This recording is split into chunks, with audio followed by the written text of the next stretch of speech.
അഭി വന്നിട്ട് ജാനകിയെ കാണാണ്. ഡോക്ടർ ചോദിക്കും, ജാനകിയുടെ ഹസ്ബൻഡല്ലേ, ഒന്ന് വിളിച്ചു നോക്കൂന്ന് പറയും.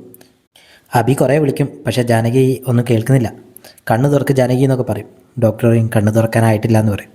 ഡോക്ടർ പറയും തല ശക്തിയായിട്ട് എവിടെ അടിച്ചിട്ടുണ്ട്, പിന്നെ കൈക്കും പരിക്കുകളും ഉണ്ടെന്ന് പറയും. അഭി പുറത്തിറങ്ങി നിൽക്കുമ്പോൾ അമലിങ്ങനെ ജാനകിയുടെ കാര്യങ്ങൾ ചോദിക്കും. ആ സമയത്ത് ഡോക്ടർ പുറത്ത് വരും.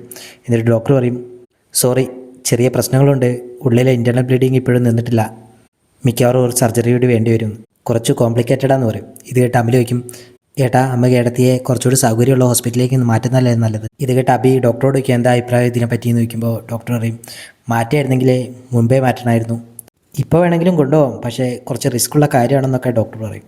ആലോചിച്ചിട്ട് പറഞ്ഞാൽ മതി എന്ന് പറയും. ഇത് കേട്ട് നിരഞ്ജന പറയും, ഇൻറ്റേർണൽ ബ്ലീഡിംഗ് ഉള്ള ഒരു പേഷ്യൻറ്റിനെ ICUവിൽ നിന്ന് എങ്ങനെ പുറത്ത് കൊണ്ടുപോകാനാ? അബി പറയും, അഭിയേട്ടന് തന്നെ ഒരു തീരുമാനം എടുക്കണം എന്ന് പറയും. അബി പറയും, ജീവിച്ചാലും ഇല്ലെങ്കിലും ഇവിടെ കിടന്ന് തന്നെ ആവട്ടെ, ഞാനെല്ലാം ദൈവത്തിൽ അർപ്പിക്കുകയാണെന്ന് പറയും. നിരഞ്ജന അബിയുടെ അമ്മയെ വിളിച്ചിട്ട് ജാനകിയുടെ ആക്സിഡൻറ്റിൻ്റെ കാര്യം പറയും. ഇതൊക്കെ കേട്ട് അമ്മ വല്ലാതെ ടെൻഷനാവും. അപർണ അവിടെ ഇരിക്കുമ്പോൾ മഞ്ജു അങ്ങോട്ട് വന്ന് പറയാം, ജാനകിയെയും അബിയൊന്നും കാണാഞ്ഞിട്ട് പൊന്നു കാര്യമാണ്, അവളെ എന്ത് പറഞ്ഞ് ആശ്വസിപ്പിക്കണമെന്ന് എനിക്കറിയില്ല. ഇത് കേട്ട് അപർണ പറയും, ഇപ്പം നിങ്ങളെ ആശ്വസിപ്പിക്കേണ്ടത്, നിങ്ങളെ ഇപ്പോൾ സമാധാനം തരാത്തത്. പൊന്നു താഴോട്ട് വരികയാണ്. എന്നിട്ട് പറയും, മഞ്ജു ആൻറ്റി അമ്മയൊന്ന് വിളിച്ചതാന്ന് പറയും. ഇത് കേട്ട് അപർണ പറയും, നിൻ്റെ അമ്മയ്ക്ക് നിന്നോട് സംസാരിക്കാനൊന്നും പറ്റില്ല, നീ ഭക്ഷണം കഴിച്ച് കിടക്കാൻ നോക്ക്, മറ്റുള്ളവരെ ബുദ്ധിമുട്ടിക്കാതെ. അമ്മയോട് സംസാരിക്കാതെ പൊന്നൊന്നും കഴിക്കില്ല എന്നൊക്കെ പറയും. അപർണ പറയും, എന്നാൽ പിന്നെ നീ ഇന്ന് കഴിക്കില്ല. ആ സമയത്ത് അമൽ അങ്ങോട്ട് കയറി വരികയാണ്.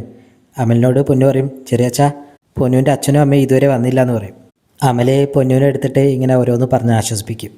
അമൽ വന്നിട്ട് അപർണനോട് പറയും, എല്ലാവരുടെ ഫോൺ കോളൊക്കെ ചെക്ക് ചെയ്യുന്നുണ്ട്, പിടിച്ചു കഴിഞ്ഞാൽ ശിക്ഷ വിധിക്കുന്നത് കോടതിയൊന്നല്ല അഭിയേട്ടനായിരിക്കും എന്നൊക്കെ പറയും. അപർണ ചോദിക്കും, നീ ആരെയും പേടിപ്പിക്കുന്നത്, ജാനകിയെ കൊന്നു കളയേണ്ട കാര്യമൊന്നും ഞങ്ങൾക്ക് ഇല്ലയെന്ന് പറയും.